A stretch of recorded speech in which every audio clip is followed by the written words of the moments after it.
You are stupid.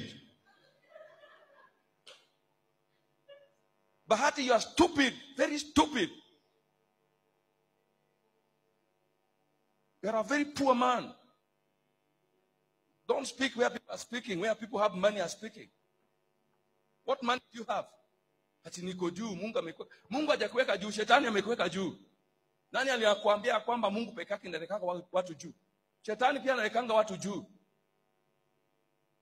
Hiyo pesa yako ni mingi kuliko ya shetani. Una produce pornography.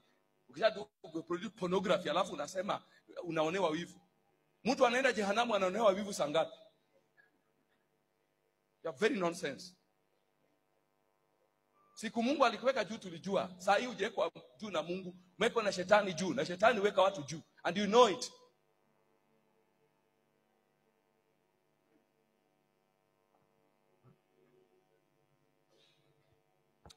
Allah,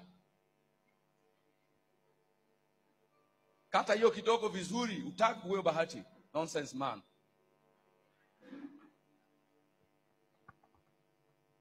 Ulikuwa unaongea na ndimi, sasa hivi unaongea na nini? Kwenda na huko.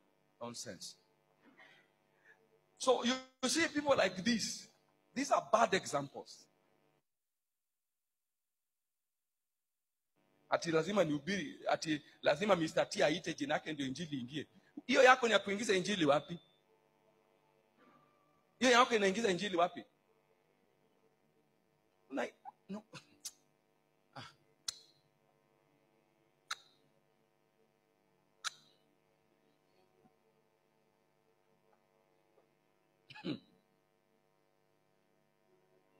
Hey. Praise King Jesus.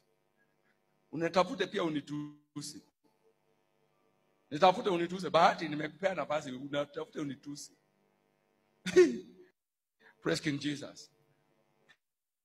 Brethren, we must be careful. So somebody, a man that God has blessed, as a man that God has lifted, what he's saying in simple, that he wants people to copy him. When he knows very well he's lost. Alishapandishwa mlima na washetani, akakubali. Alafu anatuambia nini? Mimi nimeshamwambia, you are too small even for me to talk about, but imebidi kwa sababu umeguza tea.